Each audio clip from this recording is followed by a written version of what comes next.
Hello. First, let me give you a little update real quick. Don't want to waste much time on this. Yes, I'm an ANCAP, as you can tell from the now changed up design, and I'll now be switching over to more political stuff because atheism is now sort of just, it's old and it's obvious. So, yeah, let's get over to this Veritasium video here. Yesterday, the President of the United States, Donald J. Trump, Congratulations on actually calling him the President of the United States and not just trying to demean him. That's pretty honorable of you. Decided to remove the U.S. from the Paris Climate Agreement, something that was agreed to by basically every country on Earth except for Syria and Nicaragua. Syria in war and Nicaragua because they didn't think it went far enough. Now, this just baffles me. I'm trying to understand the reasons for why you would do this, why withdraw from this agreement, but none of the stated reasons make any sense to me. So in this video, I'm going to break down the top 5 bad reasons I've heard why the US is withdrawing from the Paris Climate Agreement. Okay, number 1 is because it is bad for the US economy. The US set a target of reducing their emissions from 2005 levels by 26 to 28% by 2025. And they've already reduced the emissions by around 12 to 14%. So maybe it's fair enough to say if you wanted to implement some really strict policies and really curb emissions, there might be a way to do harm to the economy in the process. But here's Yes, that's how you do harm to the economy. You introduce really strict restrictions on what people can do, especially in business. Here's the thing, the Paris Agreement is completely non-binding. So if the president didn't want to implement any policies to curb emissions, that would be fine. And then why does it exist if it's completely non-binding? Then why is there a difference between him going out of it or going into it? he's not going to be president in 2025 anyway, so, I mean, what does it matter? This is a non-binding agreement. There are no repercussions. No one has to do anything. It's mainly just a goal. It's a target. That target in itself is not going to harm the US economy. Obviously not, but the implementation of policies that would push and force people via the power of the state towards that goal would hurt the economy. Now, here's the thing. A goal can be set.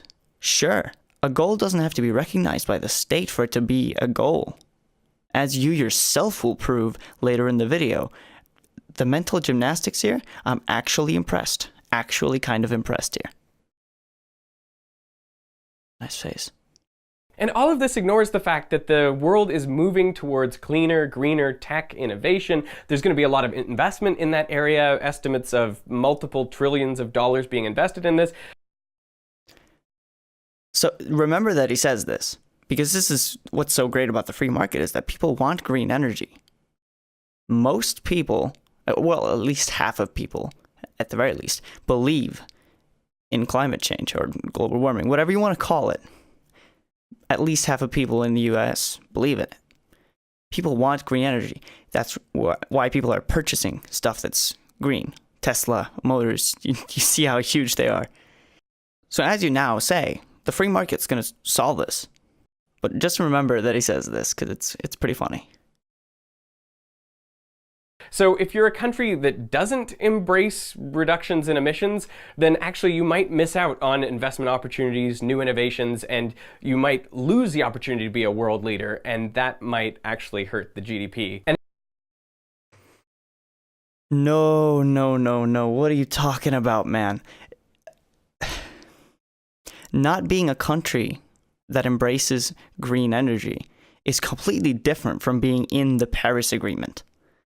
I don't know how you conflate the two. I don't know what kind of leap you have made here. You have made an incredible logical jump here that just, there is no connection. You can be a country that completely embraces green energy. As you yourself sort of said it was true about Nicaragua. They embraced green energy. They just thought the agreement wasn't strict enough. If you look at the Canadian province of British Columbia, for example, they implemented a carbon tax and reduced per capita fossil fuel use by about 20% compared to the rest of Canada. Meanwhile, their GDP grew at the same rate as the rest of the country. So there isn't a lot of evidence to suggest that reducing emissions directly causes a downturn in the economy. That was not on a federal level, first of all. And also, you have found one thing and then claim there is no evidence. Cool, dude. Just real quick, go and Google Germany and energy poverty. Just make an attempt.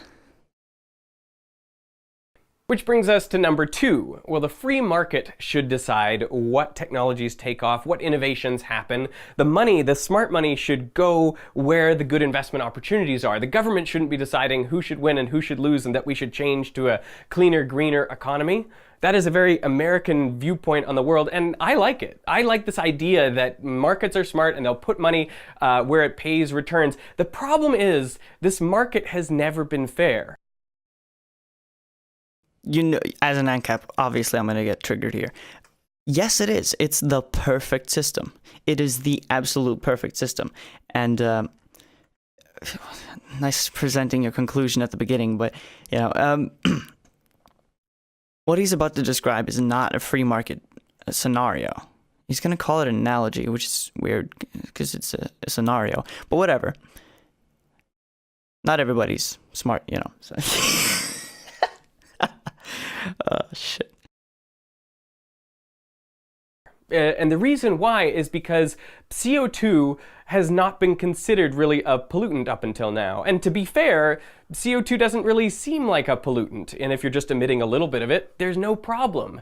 The problem comes when we totally change the amount of CO2 in the atmosphere. And only then, because CO2 has this effect of trapping infrared radiation, something scientists figured out, more than 100 years ago. So they figured out 100 years ago that it traps, but it only recently been considered a Color me confused. So here's the problem. People have been emitting CO2, which in small amounts is really not a big deal, but in large amounts can cause some damage. Damage in the form of more intense storms and droughts, and people have to pay for that. So there is a cost actually associated with emitting CO2. Except right now that cost is not being borne by the emitters of CO2, it's being borne by the whole world. And that makes the markets not on a level playing field. What do you mean market's not on a level playing field? What the fuck? If people want green things, they're going to purchase green things, therefore creating an economic incentive for making green shit. Tesla wasn't created by signing a fucking globalist agreement. Tesla was created by the free market. I mean, the analogy for this would be, let's say there's one company that disposes of its pollution appropriately, and that costs some money. And so paying this company is more expensive than paying another company which just dumps its pollution in a river and, leaves the rest of the communities downstream to deal with it. A lot of you probably already see why this is not a free market scenario whatsoever. But let me spell it out for you. If you pollute a river and it flows down to where someone else owns the river, you have polluted their property. You have damaged their property. They will now sue you. They will sue the shit out of you. Because you may even have poisoned the water of people who will drink it. And they can sue you. You have to own things in order to break them. In a free market, of course. This is not a free market scenario whatsoever. If it was, even if you changed it to be a free market scenario where you would have to own the river, it would be more expensive to purchase the river and everywhere it goes. And after a while, the river would be so messed up you couldn't dump anymore, and you have to purchase another one, be more expensive. Now, obviously, I don't know the prices of purchasing land where there are rivers, but the point I was going to make about the actual free market thing here was, if you dispose of your waste in a actual nice green way, you can advertise that. You can say, hey, look at us, we're a green company. We donate a shoe per other shoe you buy. We plant a tree every time you buy a watch. We do whatever that's good for the environment. And people will buy it because of that. People will choose it over other products because of that. It's fantastic PR. That is an economic free market incentive to be green, so to speak. In that market, it's not fair because people will go to the cheaper option, and they're only cheaper because they're polluting for free. So that's why Beats by Dre is completely bankrupt, right? Because they're too expensive and people only choose the cheap option, right? right, guys? Right? While we're at it, Teslas aren't cheap.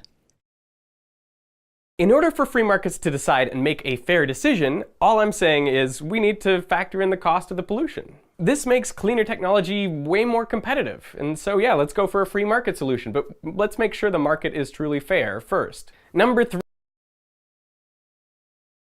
A free market solution, but let's make sure that the market is fair. You mean restrict the market so it's no longer a free market? What is your solution to making the market fair but having a free market? Factoring in the costs of pollution? What do you mean by subsidy? Paying the companies that pollute the rivers so that they can afford buying new rivers? What? How does this make any sense to you? 3. China and India don't have to reduce their emissions, so why should the United States? I completely agree here. This is a whataboutism that is completely just not useful to the conversation whatsoever. Okay, well, the truth about this is that China and India are setting targets under the Paris Agreement to reduce their emissions, but that is per unit of GDP, with the idea that these countries are still developing, they're still going to grow a lot, and so it seems pretty unfair to curb their emissions so strictly right now, whereas the US is the biggest historic emitter of carbon dioxide. Historic emitter? That's a weird way to gauge it. Aren't we trying to stop the emissions that are happening right now? This agreement is only to reduce the current emissions. Or the future emissions, really. Not to remove the emissions that have already happened. Historic emissions is a completely unproductive measurement.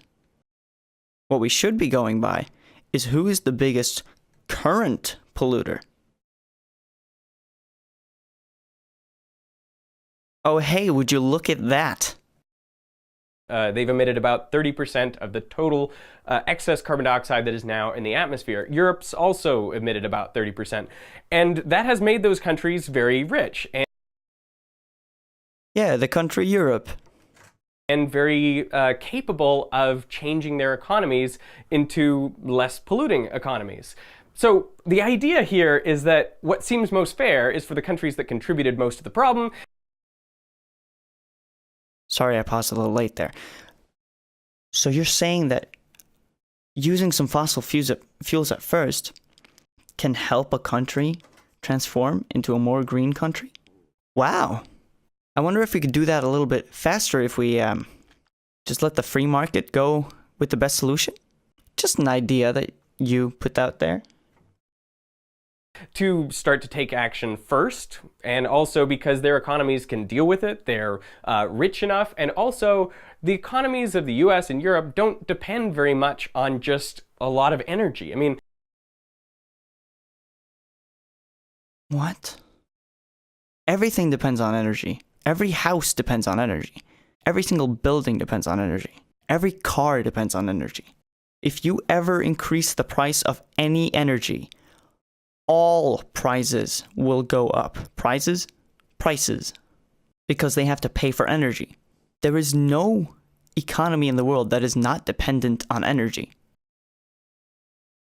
a lot of the sectors like, financial and technology and innovation, they don't require tons of energy to get going, not like building the infrastructure in India and China are going to require in order to lift all of those populations out of poverty. So I think it seems pretty fair for the US and Europe to go first. I don't think this is a part where you point to a country that hasn't really contributed much to the problem and say, well, why aren't they changing first before we do it? Of course, whataboutism, it's not useful to the conversation at all. If you created the problem, you need to be one of the first to try to fix it. Number 4, the Paris Agreement wouldn't do anything to help climate change anyway. Now, while it's true that under the current emissions targets that have been set, we're not guaranteed to limit warming to under 2 degrees Celsius, which is what most experts think is kind of a safe level. But it is an important starting point. It is all the countries of the world virtually coming together to agree to do something. And that they don't have to do. I think once people start taking action to try to achieve these goals, we're going to find that it just gets easier to try to lower our emissions. So I think the Paris Agreement is really a floor, not a ceiling on what we can do in terms of reducing our emissions. And it's really an important first step. And I don't see how anything is gained by leaving it. It's neither, because if you can choose not to do anything, it's not a floor. Number 5, he had to withdraw from the Paris Agreement because it's politically unpopular here in the US. Well, that is actually just not true. Depending on what poll you look at, roughly 7 out of 10 Americans think that we should still be in the agreement, and 60% of swing voters think that it's good to be part of the deal, and even half of Republicans wanted to stay in. So what really is gained here? I think there's certainly a portion of Trump's base that wanted to see him withdraw from this agreement. It's something he can point to as a campaign pledge that's been fulfilled, and it'll definitely energize that base. But beyond that, it's hard to see how this is going to raise his approval ratings much, which currently sit around 39%. You attack this from a really weird angle. The argument is it's politically unpopular to be in the Paris Agreement in the US, therefore he should. And you attack this argument by saying, actually, it is politically popular to be in it. Why did you not just say that's irrelevant? Whether it's popular or not does not make it true or good. This entire argument, which is a terrible argument, that is an actual bad argument for being in the Paris Agreement, you could just dispute it by saying it's a fallacy, because it is. It's an argumentum ad populum, an appeal to majority. And that brings me to bonus reason number 6, which perhaps is the real reason that he did this, and it was to piss off the opposition. He wanted a whole bunch of environmentalists whipped into a frenzy so that he could point at them and say, look how crazy these people are, and how much they prefer the trees and birds and stuff like that over jobs in the economy and things that people really should care about. The problem is, that relies on people believing that, these sorts of agreements would be bad for the economy, which I think you can demonstrate from the evidence that they're not. So I think the best response... Obviously, if you just suck at economics, you can demonstrate that, yeah. To people who also suck at economics. Response to this decision is not to get angry or inflamed or, go nuts about it, because I think that's kind of maybe why he did it in the first place. I think the best reaction is one that we're already seeing, that people around the US, cities, states, leaders, business leaders, are all agreeing to work with each other to make sure that the US meets its responsibilities under the Paris Climate Agreement, whether the federal government actually, signs it, ratifies it or not. Accidentally, the ANCAP solution. That's his point. That the free market should do it. You know what that is? That's the free market solving the problem, meeting the goal. That's how we should do it, the voluntary method. You just said it, whether the federal government is in on this deal or not. You've contradicted yourself so many times at this point, it's almost sad. He probably did it, yes, to be a bit of a troll, because he is a troll. And I think that might be the best outcome here. If Trump becomes marginalized and people no longer look to his leadership, that might just make him feel small, which is probably the thing he would hate the most.